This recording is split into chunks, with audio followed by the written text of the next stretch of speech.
Sandy today won the Cy Young. Today? In the National League. Today he did it against the Dodgers. What he did against the Dodgers, well, the problem is that for just a couple weeks ago, he got tossed around by the Dodgers. Yes. And it just felt like he came out with a kind of that message of, no, I'm going to let you know why I'm the best in the game right now. That's the way he pitched. ERA around 15 in 4 career starts against the Dodgers. All losses. It was nasty. Wow. Think about that. He has a 2.88 ERA in his other 99 big league starts coming into this start. So no other team owns him. The Dodgers obliterate him. And he went the distance on 111 pitches. That's what great pitchers do. They finally make an adjustment. You're not going to just own Sandy Alcantara, you know, like the Dodgers have owned him. He made an adjustment. He obviously went into the StatCast or the analytics and said, four seamers hey, listen, getting smashed. Exactly. I got to do something different. I got to sequence it differently. I got to make sure I know exactly how I'm going to attack every hitter. He really did that tonight. Case, do you think facing a guy like that when you've had success off of him, even knowing how good he is, you're going to the ballpark saying, still the same Sandy, we're going to get him again? Oh, yeah. Or do you think you have that kind of back in your head? Because Sandy doesn't respect anybody. Well, I think he said it before. A guy like Sandy is when you face a guy like that, you're like facing a guy like Randy Johnson. It's a good comp because we're the best in the game. You face Randy Johnson, you might get a hit or two, you might even get him, but it's never comfortable. Right. It's never comfortable. Even the Dodgers doing so well against him. I'm sorry, stuff is stuff. When you're up there, it's nasty. You might be getting them, but you're still like, man, we got to really work because this guy's stuff's so good. Yeah. No, you faced Sandy Alcantara. Yeah, You're the only one on this set that's faced Sandy Alcantara.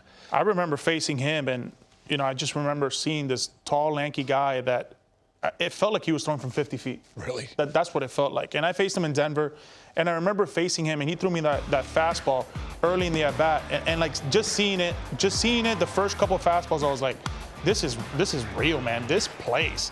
And he threw me a couple changeups that I was very impressed by. I remember he didn't have that slider, that tight slider just yet. Or maybe in Denver he wasn't throwing it as much from I can't remember. But I felt like going back into the dugout after that punchy right there, that he can survive a whole game just throwing fastballs. Yeah. Wow. That's what it felt like to me. Well, and I was a fastball hitter. Yeah, right. I was cheating 2-0. Like, it's Yonder's party. I'm out there. Right. You know? But he was spotting, and you saw he moved. It just felt like it was from 50 feet, man. Yeah. It just 50 feet, and you see it, and now you don't. Yeah. And you're swinging, and everything's underneath, like you're under a pool. Yeah. When I see him, I think of a guy like Pedro Martinez. Facing a guy like Pedro Martinez, Pedro could just mix and match so well. Fastball, changeup, get you with the curveball, but really knew how to pitch. You know what I mean? When you see, he's with Piazza saying, all right, this is what we're going to do right here. We're going to dominate him. Right. Oh, in your sleep. They gave me the hit. But I tell you what, I don't think I was 1 for 4 that game. That's the only hit I got. I think that was opening day in 2005. But facing Pedro, I faced Pedro in Boston when he was with the Red Sox. I remember at spring training one time, he threw me a changeup, Pedro, and I was like, oh my gosh, it came in, and it literally stopped. And then I went to swing, and I paused, and then it started fading, and I took a swing, and I nubbed it right to me. He tagged me on the line, and I looked at him, he looked at me, and he started laughing. I go, wow. I was unbelievable. He goes, sorry about that, man.